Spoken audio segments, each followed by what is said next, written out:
Hey everybody, it's Carl Brown here from GuitarLessons365.com, and today we're going to continue our Jazz Guitar University series with a look at the foundation of jazz music, the 2-5-1 chord progression.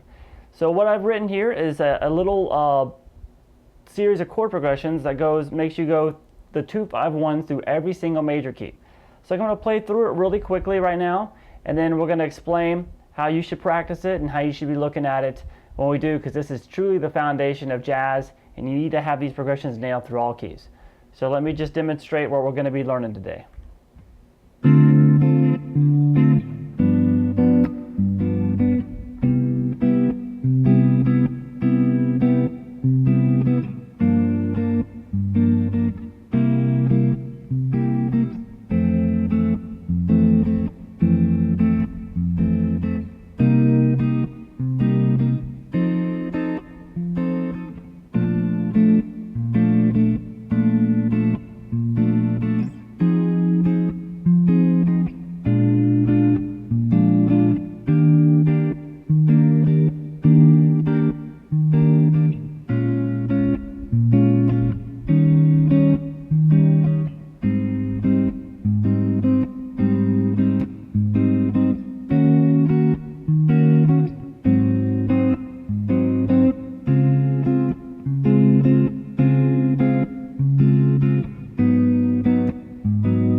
Alright, so what that was a 2-5-1 chord progression through every single major key following the circle of fifths.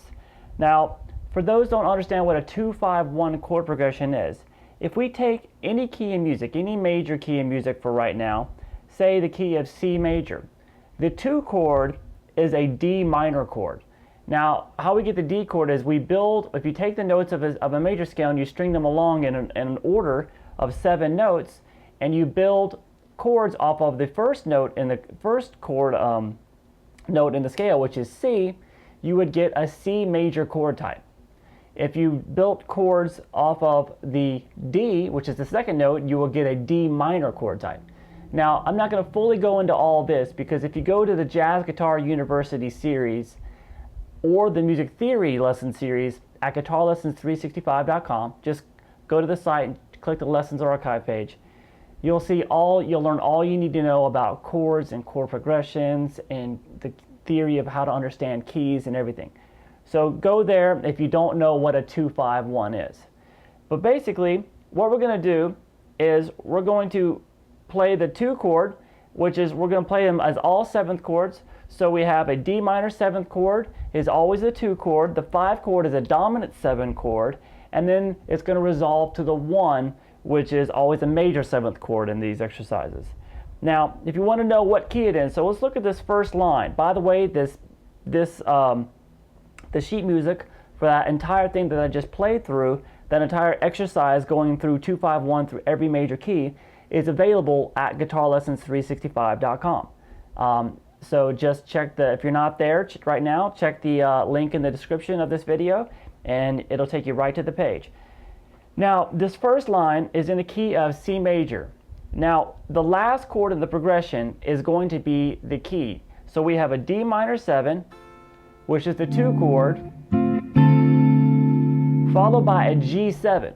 G7 is the 5 chord in C major, and then it's going to resolve to C major 7, which is the 1 chord in C major.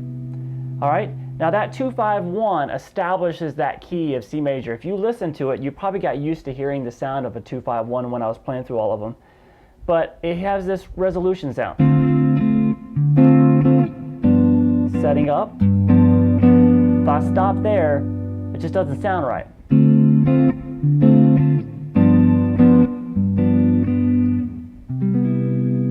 Now we resolved it. That 5 chord wants to go to 1. And that's why this progression is so important, is because this 5 pulling to 1 really establishes the key. Now when we get through other progressions, this is just the foundation. You don't always have to go to 1. You actually, just going 2 to 5, that 5 itself has such a strong resolution to the 1 chord that that as you get used to this music, you almost already hear that resolution anyway. So a lot of guys will just do 2-5, 2-5, 2-5 through a bunch of different keys, as you'll see that in some jazz standards, and that still establishes the key because the 2-5 progression wants to pull so hard to that key center that you actually don't even need that root chord of the key to establish it. But for right now, we're going to stick with the basics. 2-5-1, the most important thing you need to think about right now. And then I just go through the circle of fifths. The circle of fifths, if you don't know what that is, it's just like a cycle through the keys. If you go just as if you're adding a sharp each time or adding a flat each time to the key signature. But for this, like, we're going counterclockwise if you know your circle of fifths. And so we'll go from C major, then we'll go to F major. So when you're going through these progressions, always the last chord on the line is the one that is parent key.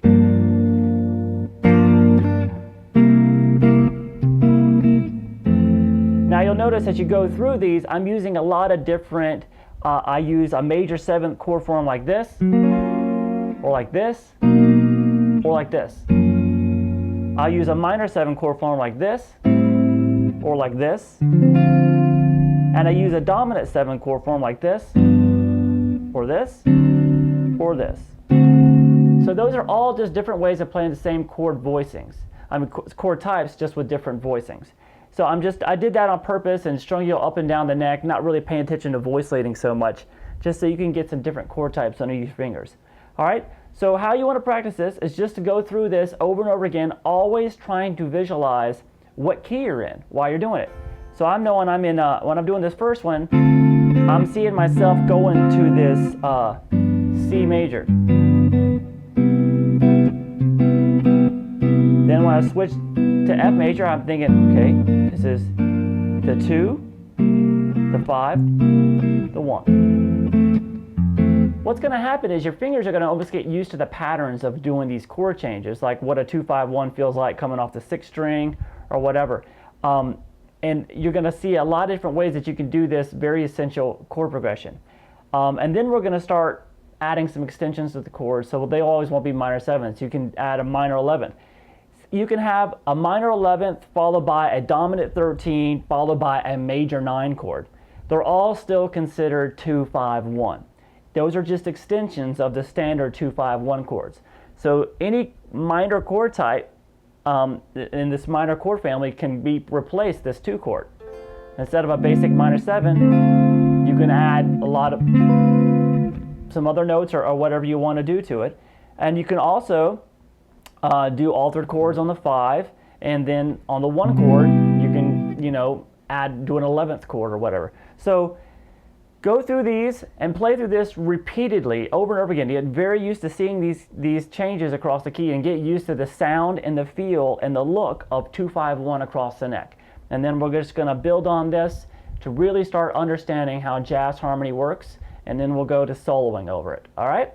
So you guys have fun. Please go to guitarlessons365.com and continue to follow this series. Watch the other Jazz Guitar University lessons or any other lessons at the site. And please support the site in any way you can. I appreciate it. Thanks. Bye-bye.